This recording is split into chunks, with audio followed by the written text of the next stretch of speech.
আসসালামু আলাইকুম। কোনো পিতামাতাই চায় না তার সন্তানটা নষ্ট হয়ে যাক, বা কোনো সন্তানই চায় না তার জীবনটা নষ্ট হয়ে যাক। এই দুয়ের মাঝেই দেখা যায় অনেক সময় যে একটি সুন্দর পরিবারের একটা সন্তান নষ্ট হয়ে যায়, বা একটা সম্ভাবনাময় সন্তানও তার জীবনটা নষ্ট হয়ে যায়।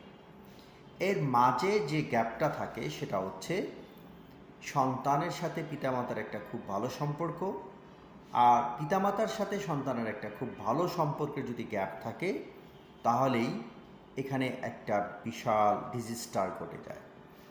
আমি প্রতিনিয়ত আপনাদের জন্য একটা টপিকস নিয়ে আসছি। সে টপিকসটা হচ্ছে প্যারেন্টিং, যেটা হচ্ছে পিতামাতার সাথে সন্তানের সম্পর্কটা কীরকম হতে পারে, বন্ডিংটা কি সুন্দর হতে পারে, সন্তান হিসাবে তোমাদের পিতামাতার সাথে তোমাদের সম্পর্কটা কীরকম হতে পারে।